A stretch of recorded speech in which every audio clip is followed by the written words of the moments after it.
께서 우리에게 주시는 말씀은 요한복음 2장 1절에서 12절까지의 말씀입니다.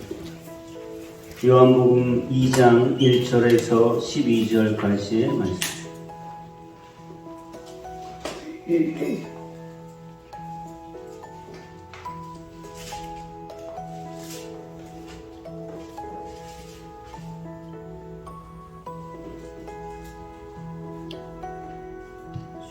(1절부터) (12절까지) 한 절씩 교독하여 우리 마음에 새기겠습니다.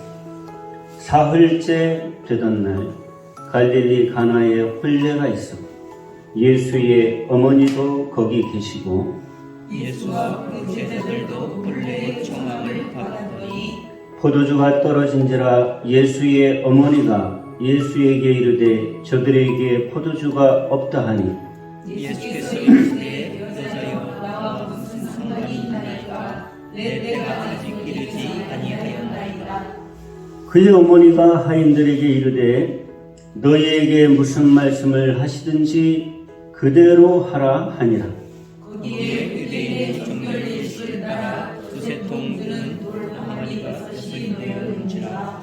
예수께서 그들에게 이르시되 항아리에 물을 채우라 하신즉 아귀까지 채우니 이제는 어서 연회장에게 갖다 주라 하시매 갖다 주었더니 연회장은 물로 된 포도주를 맛보고도 어디서 났는지 알지 못하되 물떠온 하인들은 알더라.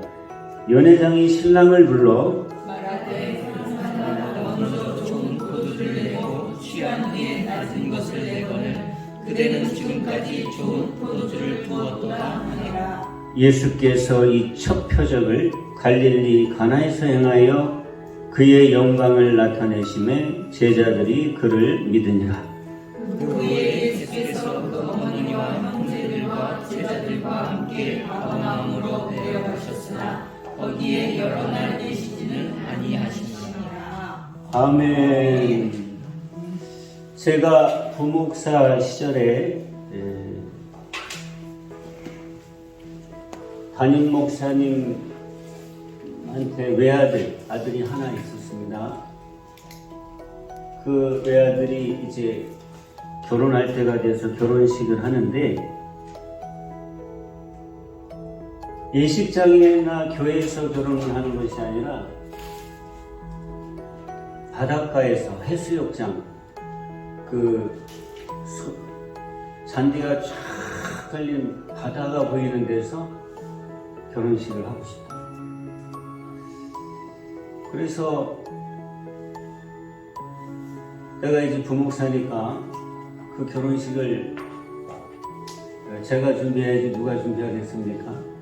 그래서 그때가 5월달이었는데 바다가 쫙 보이고 옆에는 또 소나무 그늘이 있고 그 한가운데 잔디가 팍하게 쫙 깔린 아주 환상적인 장소를 찾아서 그래서 거기다 이제 결혼식을 다 이제 준비를 하고 결혼식 할 때 결혼식만 중요한 것이 아니라 손님들이 오시면은 대접하는 게 중요하잖아요.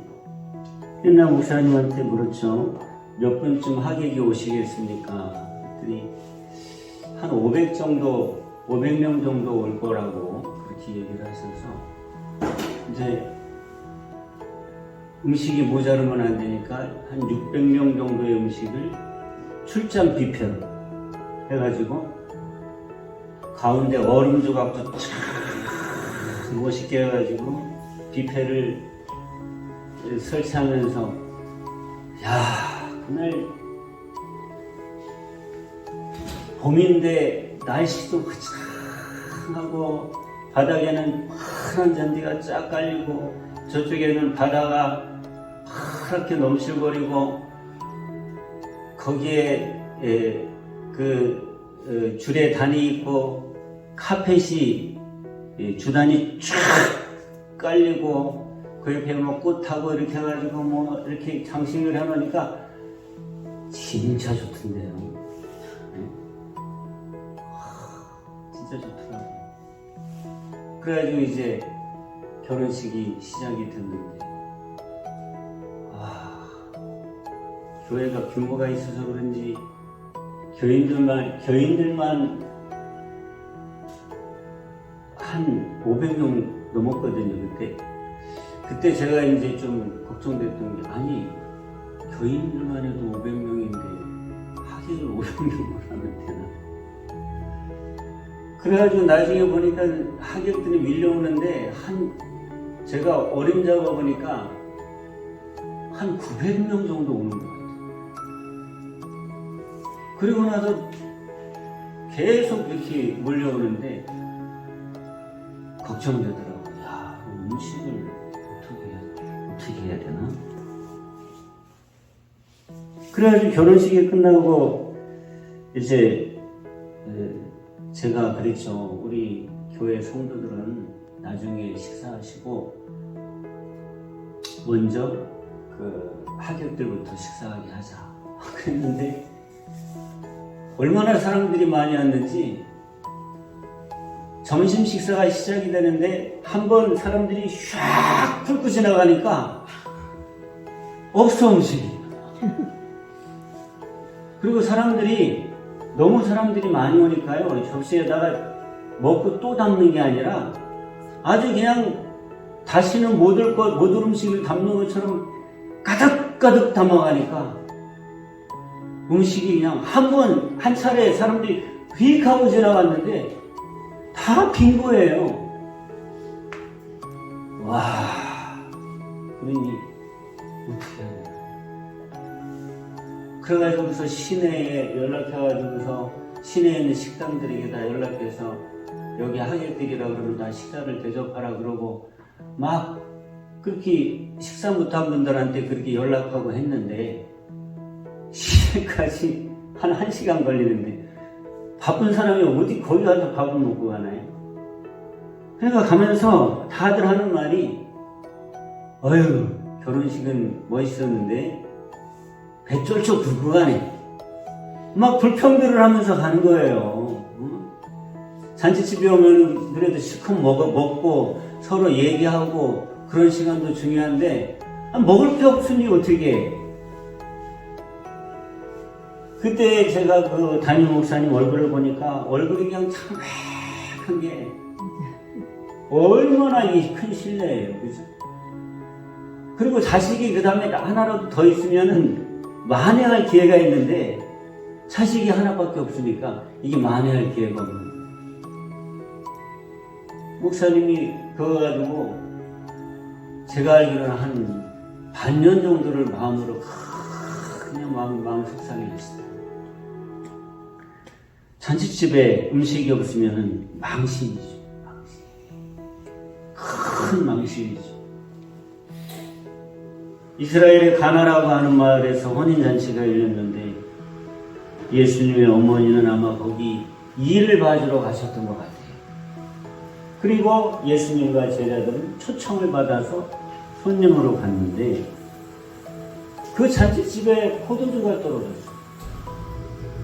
이스라엘은 포도주가 잔치의 가장 중요한 음식입니다. 물이 좋지 않기 때문에 포도주를 물처럼 마십니다. 포도주가 떨어지니 이 잔치가 이제는 다 큰일이 난 거죠. 정말 큰 망신을 당할 때가 됐는데 그때에 3절에 보니까 예수님의 어머니가 예수님께 와서 저들에게 포도주가 없다 이렇게 말을 하는 장면부터 오늘의 이 성경이 시작이 됩니다. 여러분, 우리 인생은 늘 궁핍함이 있어요. 그렇게 모자람이 있어요. 늘 풍성한 게 아니에요.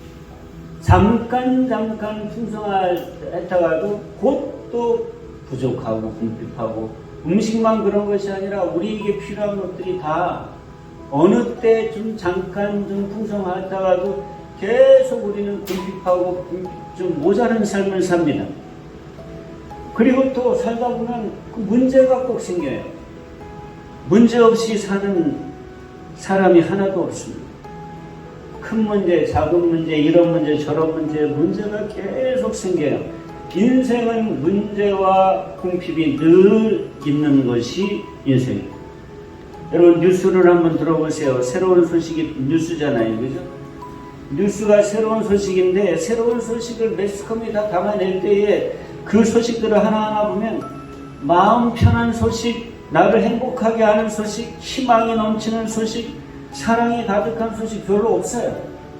대부분이 다 내가 들으면 마음이 불편한 소식, 불행한, 내가 그냥 좀 짜증나는 소식, 불행한 소식, 낙심이 되고 절망적인 소식, 그리고 미워하고 싸우고 상하게 하고 죽이는 소식, 그런 게 훨씬 더 대부분이고 많아요.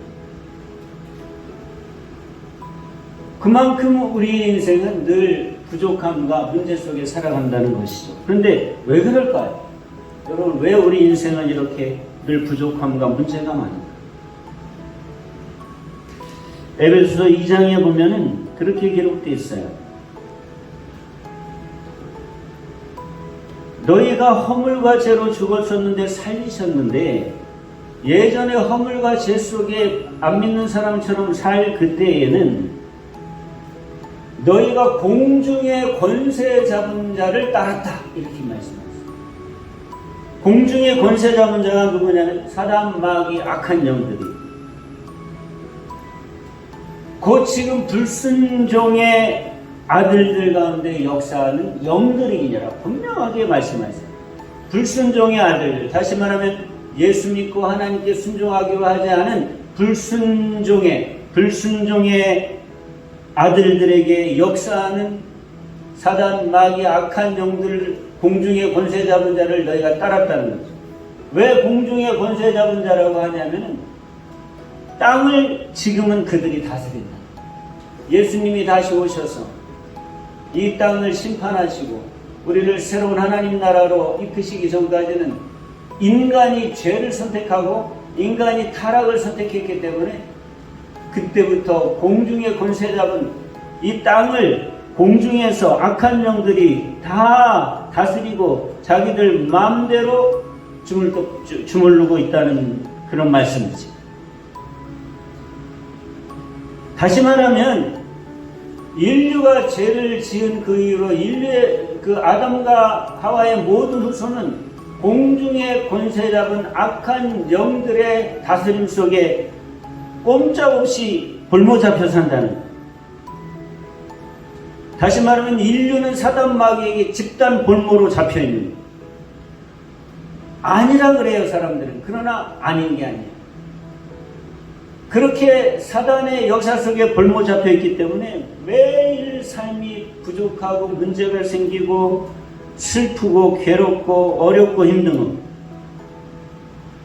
그래서 집단 볼모로 인류가 잡혀 있고 개인적으로는 그렇게 한 사람 한 사람이 악한 영들에게 붙들려서 앵벌이 당하고 있는 앵벌이. 앵벌이가 뭔지 아시죠? 악한 어른들이 애들을 연약한 애들을 갖다 휘어잡아서 장사시키고 그래서 걔네들이 벌어오는 그 코 묻은 돈 다 뒤에서 다 탈취하고 먹을 거 조금 주고 또 내보내가지고 또 앵벌이 시키고 이게 앵벌이잖아요. 근데 사탄 마귀는 모든 믿지 않는 사람들을 그렇게 앵벌이 볼모를 잡고 앵벌이를 시키고 있다는 거예요. 요한복음 10장 10절에 보면 도둑이 오는 것은 도둑질하고 죽이고 멸망시키려고 온다. 사단 마귀를 얘기하는 건데 이 사단 마귀는 절대 자기가 데리고 있는 사람들을 유익되게 하지 않고 자기가 데리고 있으면서도 도둑질하는 거예요. 나가서 돈 벌으면 그거를 뺏고 결국에 말 안 들으면 죽이고 그리고 멸망시키려고 데리고 있는 것뿐이라는 거죠.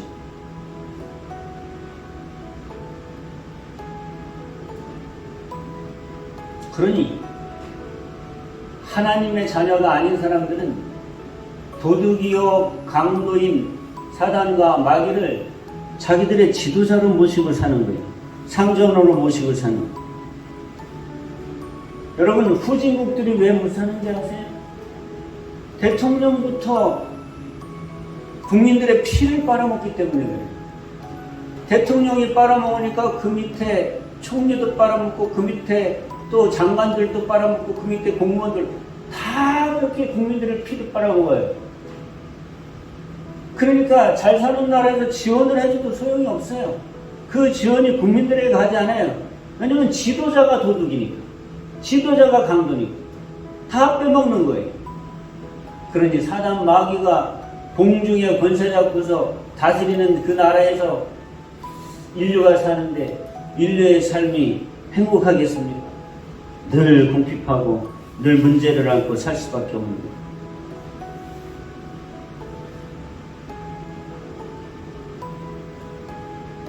그러나 하나님의 자녀인 우리의 삶은 이러한 세상 사람들과 같이 사는 동안에도 다릅니다. 우리는 다릅니다. 또 달라야 합니다. 그리고 세상 사람과 다름을 누려야 됩니다. 그래서 아까 에베소서 2장 3절 이하의 말씀을 보면 우리도 다 옛날에는 본질상 그들과 같이 진노의 자식이었는데 그러나 이건 찾아봐야 돼. 에베소 2장 찾아봅시다. 에베소 2장. 지금 말씀 그대로 표시해놓고 에베소서 2장으로 갑니다.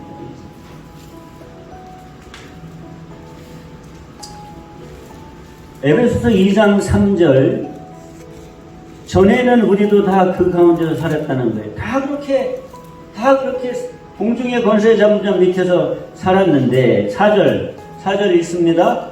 긍휼이 풍성하신 하나님이 우리를 사랑하시는 그 큰 사랑을 인하여 우리를 불쌍히 여기시는 그 긍휼하신 풍성하신 하나님이 우리를 사랑하신 그 큰 사랑, 그 큰 사랑이 뭐냐면은 예수님을 이 땅에 오셔서 우리 대신 죽게 하시는 걸 통해서 5절 보면 첫 번째 허물로 죽은 우리를 그리스도와 함께 살리셨고 우리를 그리스도와 함께 살리셨고 두 번째 6절 예수님과 함께 일으키셔서 그리스도 예수 안에서 함께 하늘에 앉히셨고 우리를 하늘에 앉히셨고 세상 사람과 다르게 7절 세 번째 다 같이 읽습니다. 이는 그리스도 예수 안에서 우리에게 자비하심으로써 그 은혜의 지극히 풍성함을 오는 여러 세대에 나타내려 하십니다. 그 안에서 우리는 부족함과 궁핍을 누리는 것이 아니라 하나님이 주시는 풍성함을 누리면서 그것을 전하는 삶을 살게 해 주셨다는 겁니다. 믿으시면 아멘 합시다. 그러니까 우리는 하나님의 자녀로 이 세상을 살기 때문에 우리는 궁핍이 오죠. 우리도 궁핍이 올 때가 있죠. 그러나 궁핍을 이기고 풍성함을 누리는 삶을 주신다는 거예요. 세상이 우리를 미워해도 세상을 우리가 다스릴 권한을 주시며 우리로 하여금 세상의 궁핍함을 이기고 하나님이 주시는 풍성함을 누리며 살게 주신다는 거예요. 승리의 삶, 기쁨의 삶, 복된 삶, 행복한 삶을 누리며 살게 해 주신다는 거예요. 그러려면 여러분, 우리도 세상에 살다 보면 궁핍한 일을 당할 때도 있고 문제가 발생할 때도 있는데 그럴 때 우리는 제일 먼저 우리 마음속에 가져야 되는 마음이 무슨 마음이냐면은 이렇게 나는 부족한 게 많은가? 내가 하는 일 왜 이렇게 안 될까? 또 문제가 생겼네. 이렇게 문제가 계속 생기나? 이렇게 우리 마음을 가지고 있으면 안 되고 어떻게 마음부터 바꿔야 되냐면은 주님께서 나에게 물로 만든 포도주를 마시게 하시려나 보다.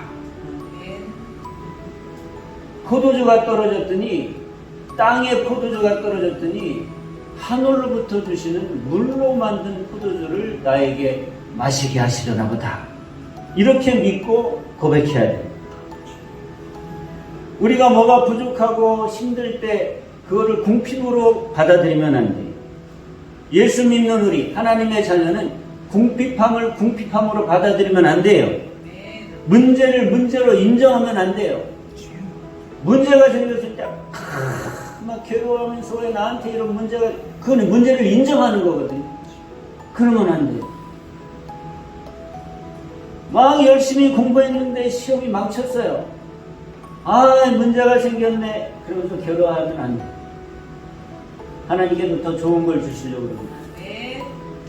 그걸 인정하면 안 돼요. 내가 열심히 공부하는데도 왜 이렇게 성적이 안 올라가나? 자꾸 그러지 말아요. 그건 문제를 인정하는 거예요.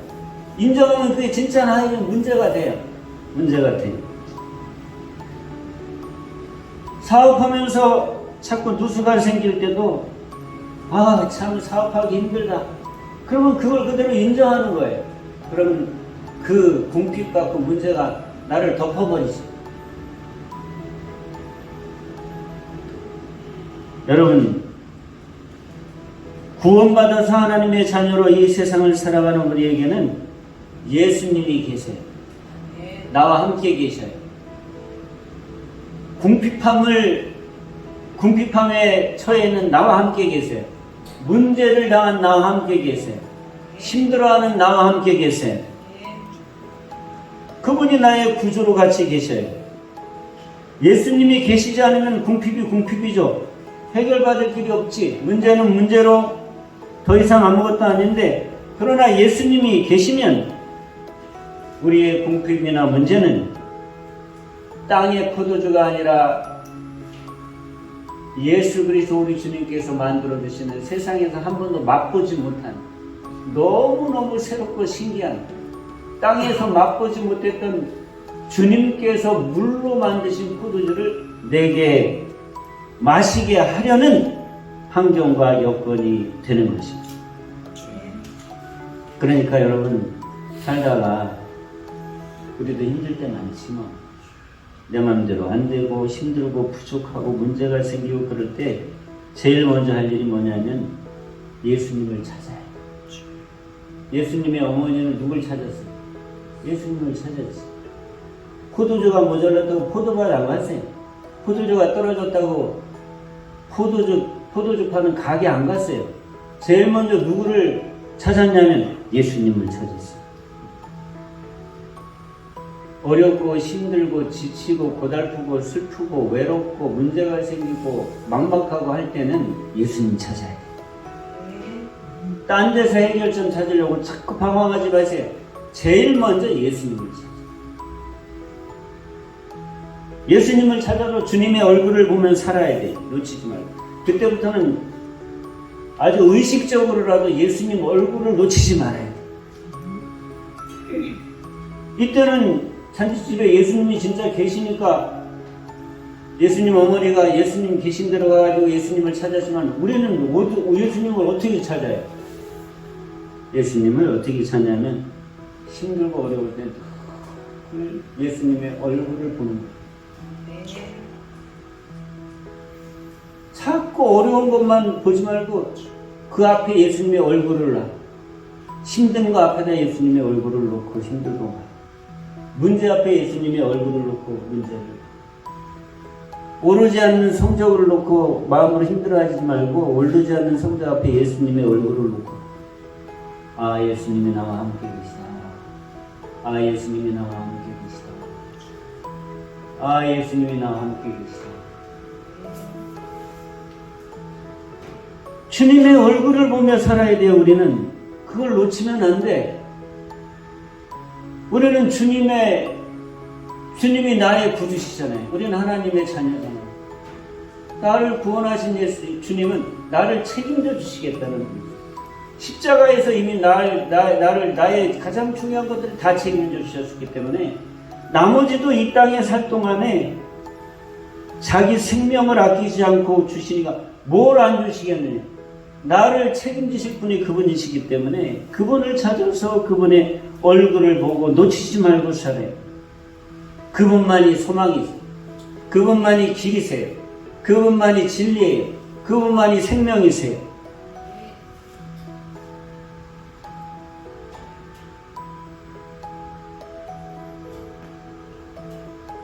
괴로울 때 주님 얼굴 보세요. 세상에서 시달릴 때도 주님 얼굴 보세요. 외로울 때 주님의 얼굴 보라. 평화의 주님 바라보아라. 세상에서 시달린 친구들아, 위로의 주님 바라보아라. 눈을 들어 주를 보라. 내 모든 염려 주께 맡겨라. 슬플 때에 주님의 얼굴 보라. 사랑의 주님 안식 주리라. 힘이 없고 내 마음 연약할 때 능력의 주님 바라보아라. 주의 이름 부르는 모든 자는 힘주시고 늘 지켜주시리. 아는 분 같이 합시다. 눈을 들어 주를 보라. 내 모든 염려 주께 맡겨라. 슬플 때에 주님의 얼굴 보라. 사랑의 주님 안식 주리라.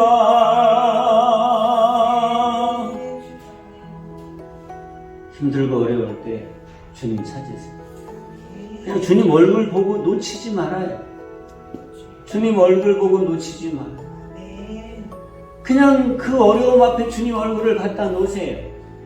그 부족함 앞에 주님 얼굴 갖다 놓으세요. 그 고통 앞에 주님 얼굴 놓고 보세요.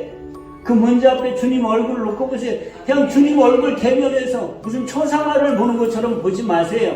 살아계신 주님 그 앞에 놓고 그분의 얼굴을 보고 사는 거예요.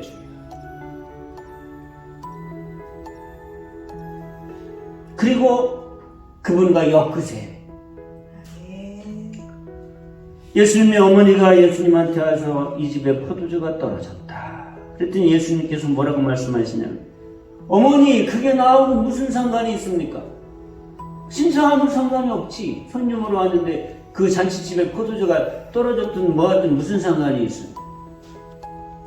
그런데 마리아 보세요. 하인들을 불러. 보통 같으면 예수님이 그거 나하고 상관없는 일이에요 어머니. 그러면 그래 알았다 그럴 텐데, 하인들 이리 와라. 하인들이 와가지고 딱 서니까, 지금부터 이분이 시키시는 대로 해라. 딱 그 문제를 예수님과 엮어버리는 거예요. 우리도 내 삶의 모든 문제, 궁핍한 문제, 어려움, 고통, 예수님의 얼굴 바라보면서 엮어야 돼. 예수님, 이거 내 문제 아니에요. 예수님 문제. 예수님이 해결해 주셔야 돼요. 내가 예수님 거잖아요. 예수님이 나를 구원해 주셨잖아요. 그럼 내가 예수님처럼 하나님의 아들 됐잖아요. 딸이 됐잖아요. 그러니까 나 책임지세요. 응? 그 못된 자식들이 엄마한테 가서 엄마가 뭐라고 하면, 누가 나 낳으라 그랬어? 나 낳았으니까 책임져야지. 이게 좀 못돼 보이지만 때로는 그럴 필요도 있는 거예요. 주님, 누가 나 구원해 주시라 그랬어요. 구원해 주시면 책임지셔야죠. 책임져 주세요. 나 지금 너무 힘들어요. 나 괴로워요. 나 너무 슬퍼요. 그 엮어야지. 그 엮는 거예요.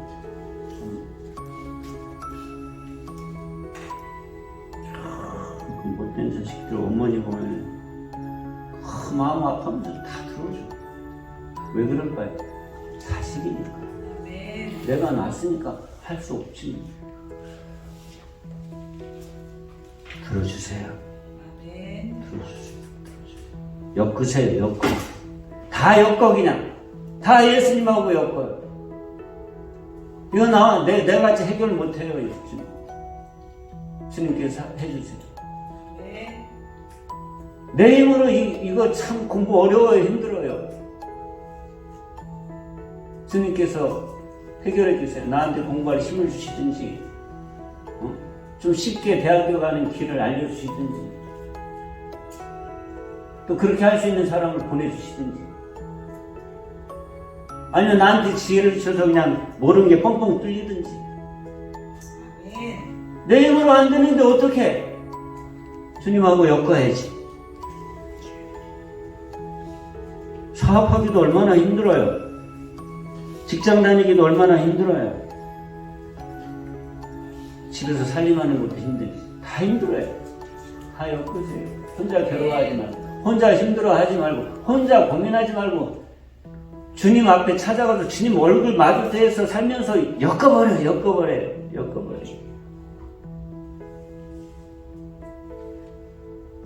그러니까 어떻게 예수님께서 하인님들이 와서 기다리는데 해결하시겠어요. 그러니까 그 집의 결례를 따라서 사람들이 그 먼지가 많은 나라라 밖에 나가다 들어올 때는 꼭 손발을 씻는 예식이 있어요. 그러려면 그 집의 입구에다가 물을 담아놔야 됩니다. 그 발 씻는 물을 담아놓는 항아리들이 있는데 그 돌 항아리가 그 집엔 6개나 있어요. 6개나. 부잣집이었는지. 그러니까 예수님께서 그 항아리에다 물을 갖다가 채워라. 그러니까 하인들이 아구까지 채웠다. 아구까지. 그냥 꽉 차게 채웠다. 그러니까 예수님이 그럼 이제 떠다가 잔치상에 갖다 줘라. 그랬더니 그게 포도주로 변한 거예요. 아멘. 최고의 고급의 포도주. 연회장이 놀라가지고, 아니 잔치님마다 처음에는 맨정신일 때는 좋은 포도주나 갖다가 술에 취해가지고 해롱해롱 할 때는 하질에 포도주 갖다 주는데 이 집은 오히려 나중에 더 좋은 포도주를 가지고 어디서 났냐고 놀랄 정도로 그런 포도주를 갖다 줬다.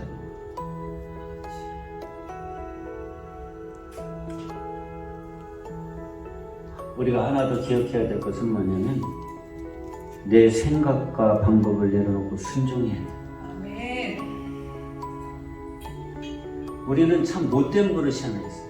어려운 문제가 생기잖아요. 그러면 내가 어떻게 해결돼야 되는 걸 내가 생각을 다 해버려요. 그렇게 생각하려고 그런 것도 아닌데 내가 어려운 문제가 있거나 나한테 부족한 게 있거나 하면 이거는 이렇게 해결됐으면 좋겠다고 자기가 해결할 방법을 다 정해버려요. 머릿속으로. 그리고 그렇게 해결되기를 바래.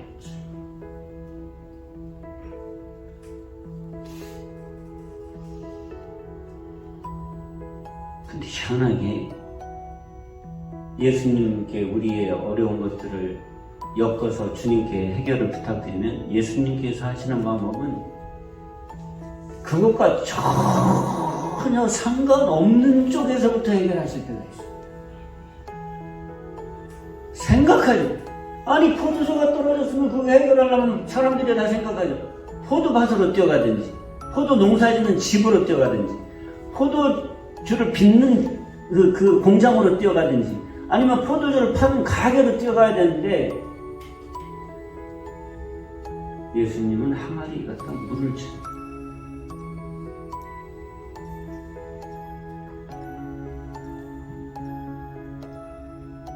여러분 어려운 문제나 우리에게 부족한 것들이 있어서 힘들 때 자꾸 거기에 매달려가지고 그것만 해결하려고 내 방법, 내 생각을 고집하고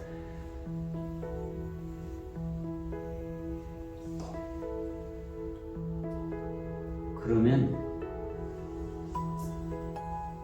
주님이 일하시기가 어려워. 왜냐면 당신은 다른 방법을 생각하고 계십니다.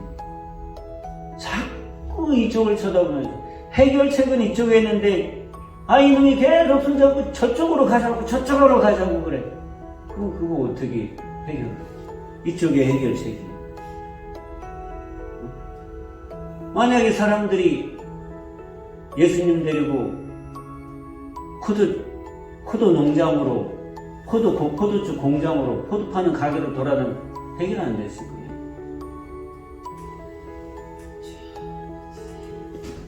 근데 예수님은 그 도랑아리에 물을 채우고 하인들도 의아해 보이죠. 만약에 조금 하인들이 아니었으면 그랬을지도 몰라. 아니 거기에 물을 왜 채운대요? 아니 지금 포도주가 떨어져서 난린디 아니 왜 발 씻는 도랑에 왜 물을 채운대요? 말 안 들었을지도 몰라요. 근데 하인들이니까 들었지. 하인들.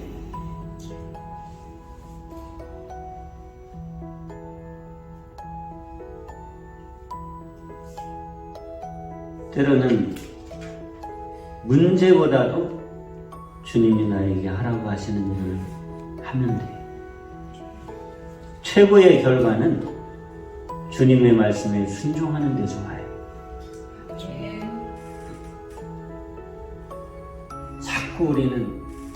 자꾸 마귀 사단은 우리에게 부족함을 만들고 거기 신경 쓰게 만들고 거기에 매달려서 마음이 상하게 하고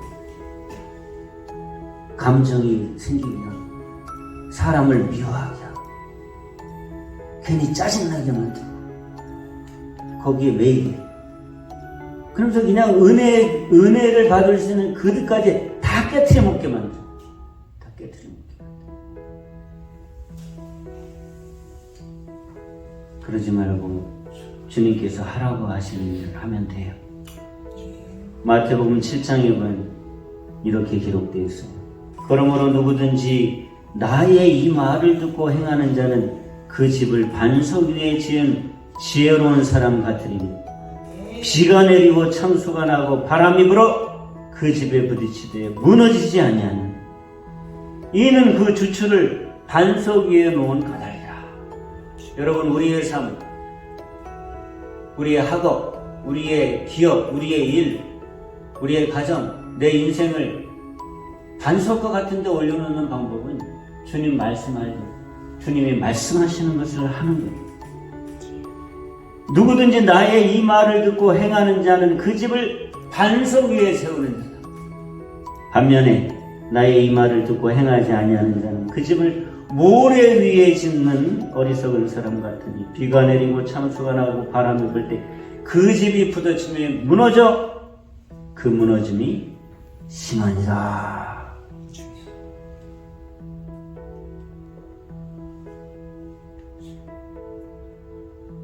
여러분 우리는 하나님 자녀예요. 그럼 우리는 하나님이 주는 걸 먹고 살아요. 세상이 주는 걸 먹고 살면은 안 돼. 우리는 하나님이 주시는 걸 먹고 살아요. 자꾸 세상 사람들이 먹는 포도주를 먹다가 부족하다고 포도주 달라고 포도로 만든 포도주 주세요. 물로 만든 포도주는 필요 없어요. 포도로 만든 포도주 주세요. 이렇게 어리석게 행하면 우리는 궁핍함을 면할 길이 없어요. 우리는 물로 만든 포도주를 마시며 사는 거예요. 물로 만든 포도주. 하나님께서 빚으신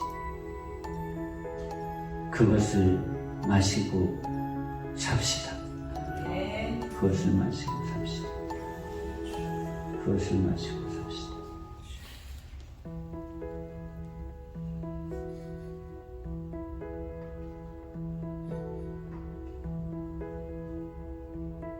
그 기적을 보고 11절에 보면 제자들이 예수님을 믿었대요. 여러분 포도로 만든 포도주를 마시면 믿음이 안 생겨요. 진짜 그렇다니까요. 예수님이 어디 가셔서 포도주를 사오셔서 해결하셨다. 믿음이 안 생겨요. 당연한 근데 물로 만든 포도주를 마셔보면 믿음이죠. 믿게 돼요. 그리고 다른 사람들도 믿게 할 수 있어요. 그러니까 여러분,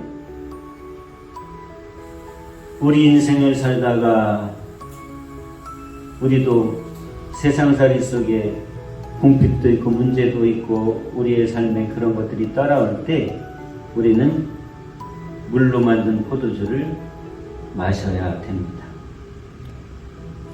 그래서 하나님의 자녀인 우리에게도 궁핍도 있고 문제가 있는 거예요. 그게 있어야 물로 만든 포도주를 마시게 하실 수 있기 때문에. 그러니까 믿읍시다.